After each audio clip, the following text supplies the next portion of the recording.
오늘 주신 하나님 말씀의 제목은 공감입니다. 공감. 여러분 공감을 잘 하십니까? 공감이 참 어렵습니다. 제가 한번 문제를 내볼 테니까요. 이 문제의 답을 여러분이 한번 풀어보시기 바랍니다. 문제가 이겁니다. 옆에 있는 사람이요. 옆에 있는 친구가 나한테 이렇게 질문합니다. 나 살이 많이 찐 것 같지 않아?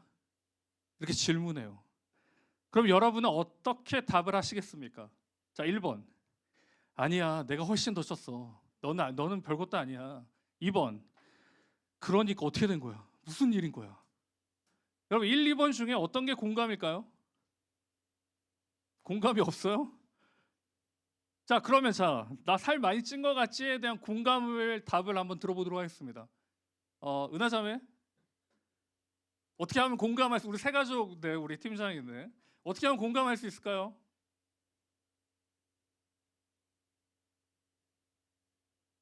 여러분 공감이 되세요? 너는 살이 찌나 안 찌나 사랑스러운 존재다. 그럼 쪘다는 말이 안 쪘다는 말이야. 왜 해피 아니에요? 공감이 아니라? 네, 자 자매를 들었으니 형제를 한번 들어보도록 하겠습니다. 우리 굉장히 좀 이렇게 공감을 잘하는 준혁 어떻게 답을 할까요? 뭐 모르겠다고? 답이 모르겠는데요. 여러분 공감하기 쉽지 않아요. 이 말을 하면 이 말대로 해석을 하고요. 저 말을 하면 저 말대로 해석합니다. 공감은 없어요. 너무 좀 극단적인가요? 공감받기가 참 어렵습니다. 세상에서 공감받는 게 참 쉽지 않아요. 그래서 우리는 자신의 말을, 자신의 상황과 환경을 잘 말하지 않습니다. 왜냐하면 앞에 말했던 것처럼 내가 살이 쪘는지 안 쪘는지 이 사람이 나의 상황을 공감해주지 못하기 때문에 나의 형편과 상황들을 말하고 싶지 않아요. 그래서 오히려 그냥 나 혼자 속으로 삭히게 됩니다. 공감을 바라지 않습니다. 그러니 외로워지는 거죠. 그러니 외톨이가 됩니다. 같이 있지만 무리와 함께하지만 그 고요 속에 나 혼자 있는 거예요.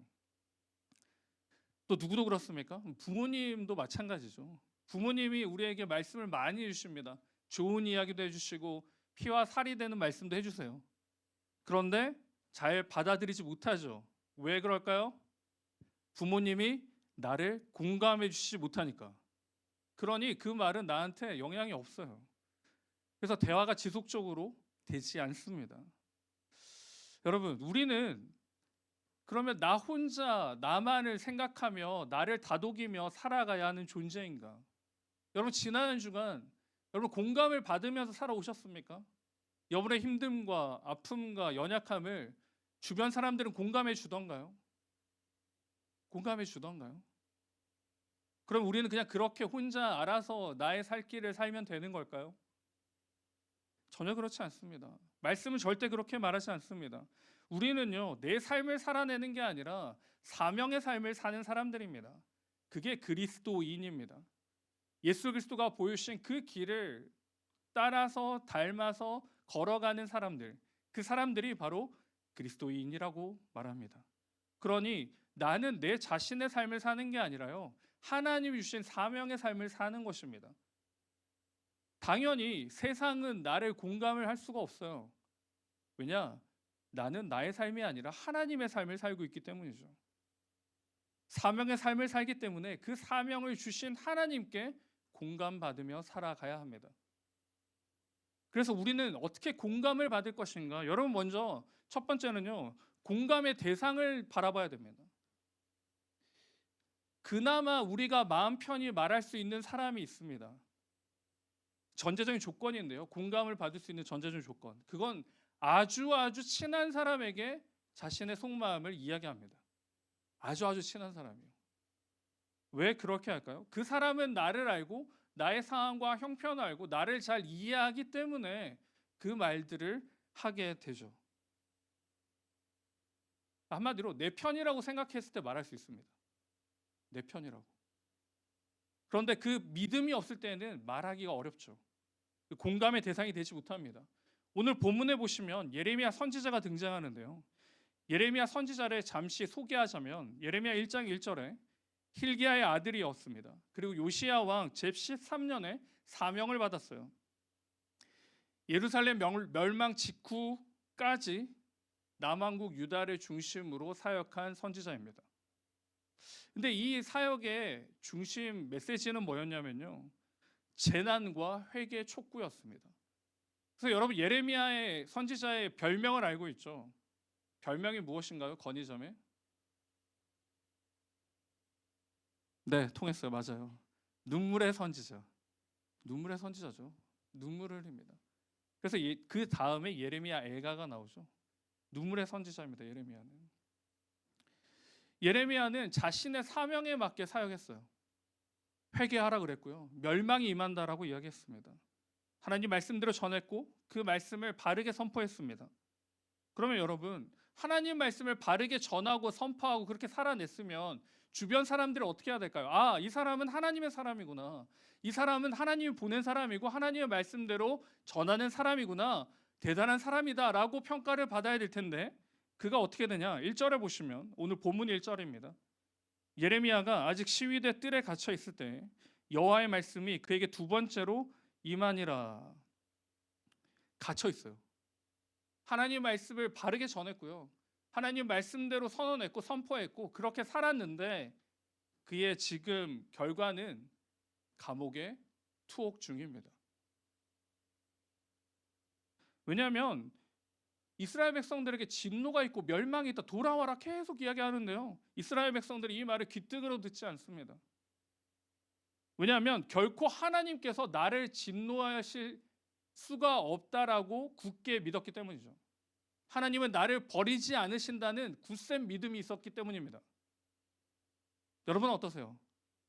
내가 하나님한테, 하나님은 나를 절대 포기하지 않는다라고 믿으십니까? 하나님이 절대 나를 진노하지 않으실 것이다 라고 믿으시나요? 그래, 믿음의 근거가 있어야 되죠. 그런데 이스라엘 백성들의 믿음의 근거는 뭐였냐면 예레미야 7장 4절인데, 예레미야 7장 4절 우리 같이 한번 읽겠습니다. 시작. 너희는 이것이 여호와의 성전이라 여호와의 성전이라 여호와의 성전이라 하는 거짓말을 믿지 말라.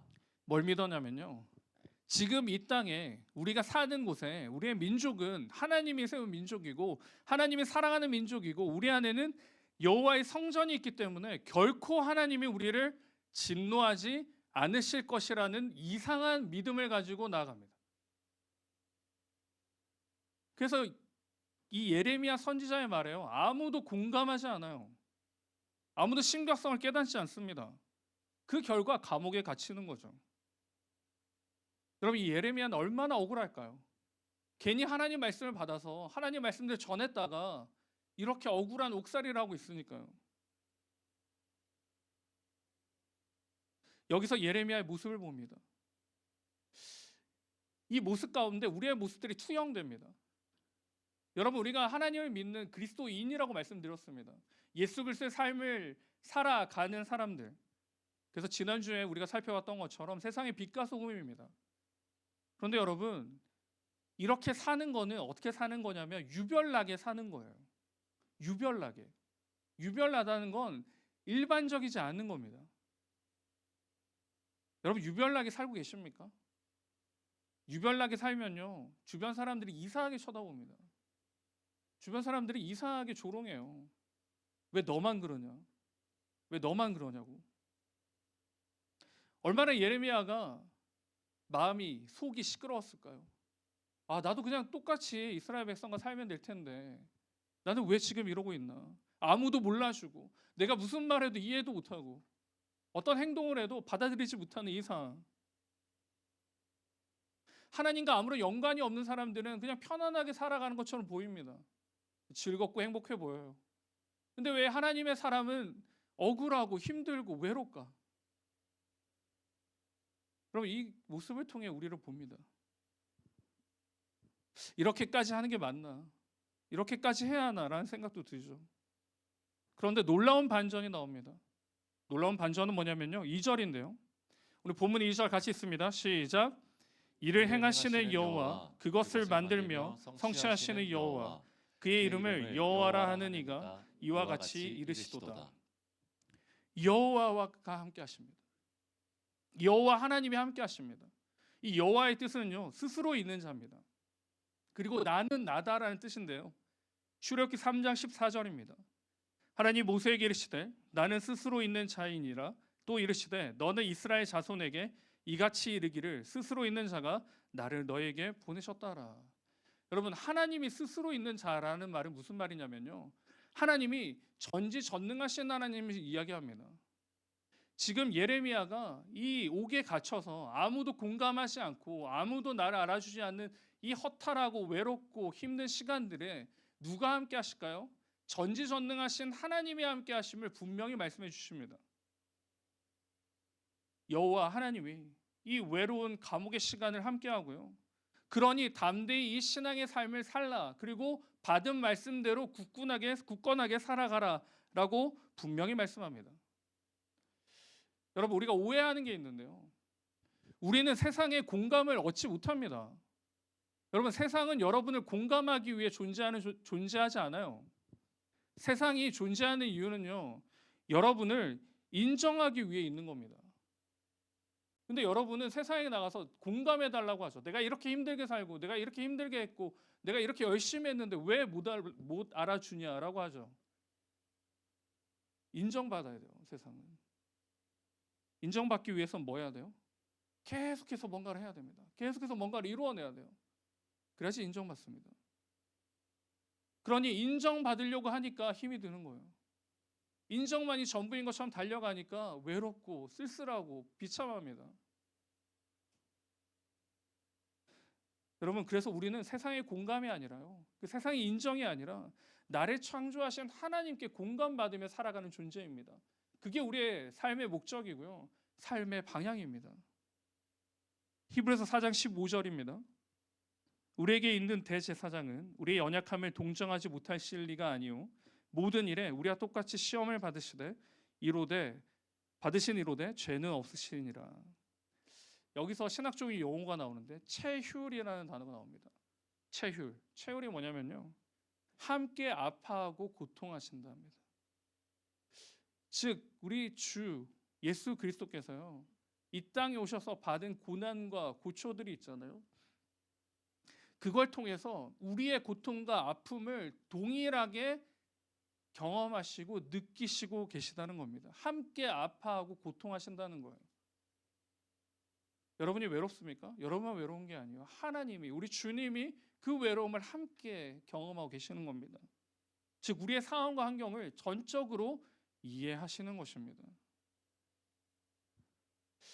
사랑하는 여러분, 내 삶에 누구도 공감해 주지 않고, 내 삶에 어느 누구도 정말 나의 마음을 시원하게 하지 않고, 나의 마음을 울리지 않는 사람들, 그래서 답답하고 어떻게 이 상황들을 이해하고 이겨나야 되나 고민 중에 있는 여러분들 계십니까? 그러면 여러분 꼭 기억하시기 바랍니다. 하나님이 여러분을 공감하고 계십니다. 주 예수 그리스도가 여러분의 체휼하세요.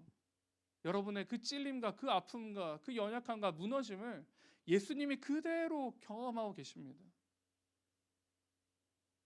그러니 어때요? 세상에 공감받으려고 하지 마세요. 세상에 내가 이렇게 힘듭니다라고 구걸하지 마세요. 우리는 세상에 구걸하는 게 아니라 하나님께 공감받으며 살아가는 하나님의 사람들입니다. 사랑하는 여러분,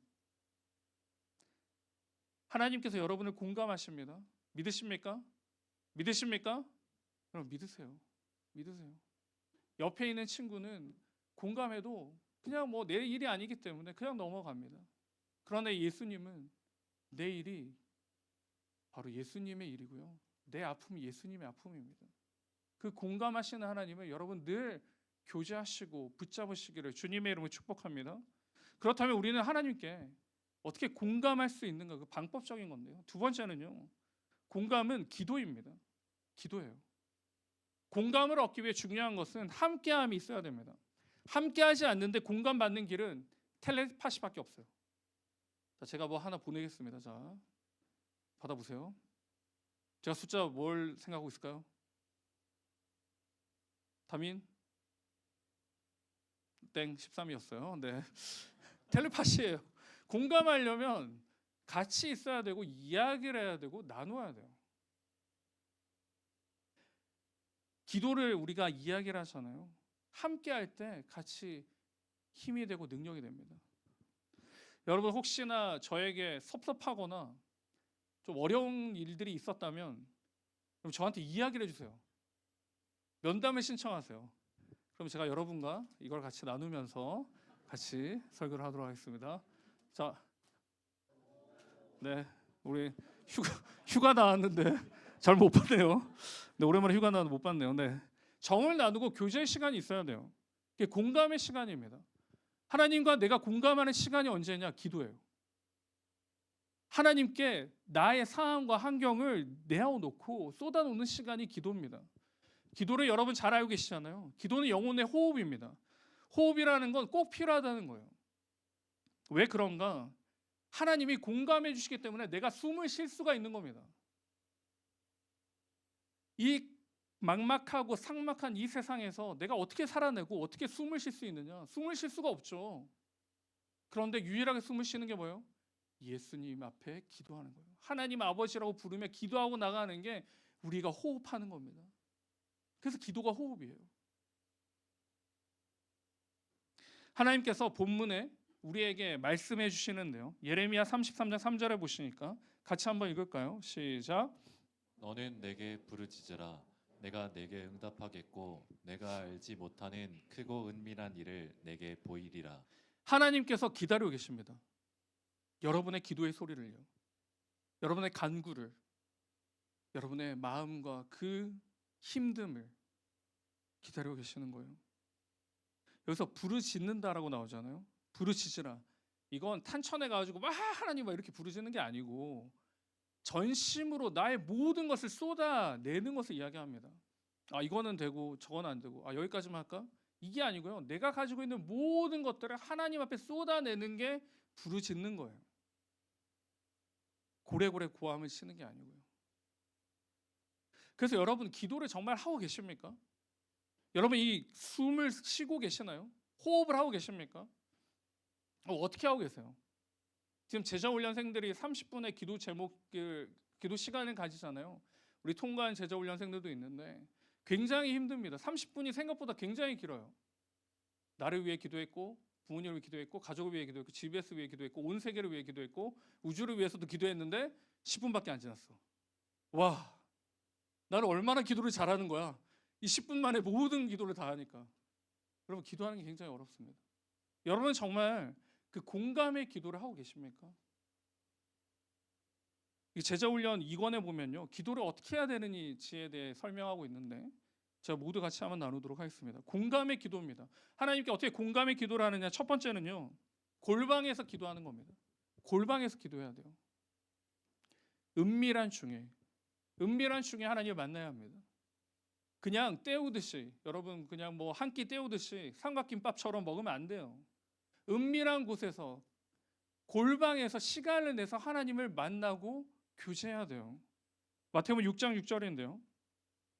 너는 기도할 때 내 골방에 들어가 문을 닫고 은밀한 중에 계신 내 아버지께 기도하라. 은밀한 중에 보시는 내 아버지께서 갚으시리라. 여러분 기도는 은밀하게 하는 겁니다.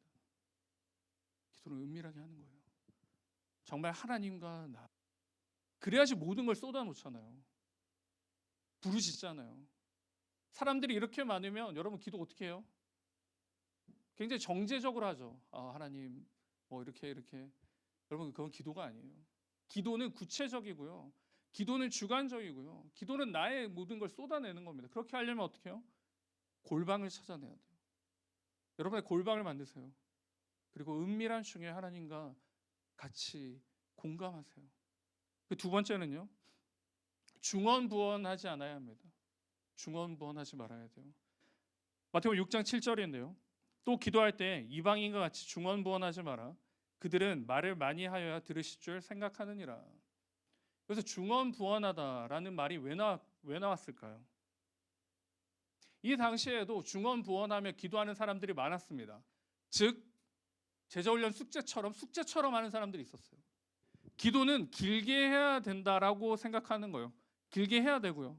그러니까 계속 쓸데없는 말 하는 거예요. 하나님 아버지, 오늘 너무 좋죠? 네, 저도 좋아요. 근데 앞으로도 좋겠죠? 뭐 이런 계속 이렇게 중언부언이라는 말은요, 같은 기도 제목을 계속하는 게 아니라 의미 없는 말을 계속하는 거예요. 내가 기도를 하는데 내가 무슨 말 하는지 몰라. 와, 대단한데? 내가 무슨 기도하는지 몰라요. 여러분, 그게 기도입니까? 하나님과 공감하는 시간인데 내가 뭘 기도하는지 몰라요. 그럼 나는 뭐 하고 있는 거예요? 그 시간을 채우고 있는 거예요. 그게 중언부언하는 겁니다. 깊은 하나님과의 만남과 깊은 하나님과의 그 공유의 시간은요, 충분히 시간을 내서 충분히 집중하며 나아가야 합니다. 여러분, 1분 기도에서 하나님과 공감할 수 있을까요? 예수님도 여러분 밤새 기도하셨잖아요. 새벽 미명에 나가서 기도하셨어요. 그러면 예수님도 그렇게 하셨는데 우리는 어떻게 해야 될까요? 그것보다 더 배로 해야 되지 않을까요? 오늘 GBS 시간에 여러분의 기도를 한번 나눠보시기 바랍니다. 공감의 기도를 하고 있는가? 골방이 있는지, 골방이 없다면 지금까지 나는 어떻게 기도했는지. 그리고 두 번째로 중언부언하지 말라 그랬는데 나의 기도는 어떠했는지. 그래서 GBS에서 이번 한 주간 기도문을 작성해 보세요. 월요일 기도문을 작성해 가지고 같이 공유하고 저한테 화요일까지 보고해 주세요. 너무 숙제인가요? 보고하지 말고 리더들만 따로 모이겠습니다. 한번 적어보세요. 나의 기도 제목은 뭐 어떻게 되고 있는지, 나는 진짜 뭐 의미 있게 하고 있는지. 여러분, 이 공감의 시간이 숨 쉬는 시간인데 나는 어떻게 보내고 있는지 여러분 꼭 확인하셔야 됩니다. 그래서 길게 하는 게 중요해요. 데살로니가서 5장 7절에 보니까요, 쉬지 말고 기도하라. 쉬지 말고 기도하라. 기도 5초, 뭐 1분. 이거 여러분, 이거는 하나님이 오시려 하다가도 끝났네. 만날 수가 없어요. 오시게 기다리셔야죠, 여러분. 오시길 우리가 준비를 해야죠. 우리의 기도를 확인해야 됩니다. 오늘 본문 3절에 너는 내게 부르짖으라 내가 내게 응답하겠고 네가 알지 못하는 크고 은밀한 일을 내게 보이리라. 부르짖으세요. 응답하신다라고 분명히 말씀합니다. 그리고 우리가 알지 못하는 크고 은밀한 것들을 보여주신다라고 말씀합니다. 왜요? 하나님은 우리 아버지 되시니까요. 마태복음 7장 11절인데요. 같이 읽습니다. 시작. 너희가 악한 자라도 좋은 것으로 자식에게 줄 알거든 하물며 하늘에 계신 너희 아버지께서 구하는 자에게 좋은 것으로 주시지 않겠느냐. 하나님께서 약속하십니다. 좋은 것으로 주신다라고 말씀합니다. 그런데 전제가 있죠. 구하는 자입니다. 구하는 자에게. 여러분, 이 공감의 시간을 통해 하나님께 구하시고 구함으로 얻게 되는 그 기도의 응답을 꼭 누리는 저와 우리 모두가 되기를 주님의 이름으로 축복합니다. 말씀을 뵙겠습니다.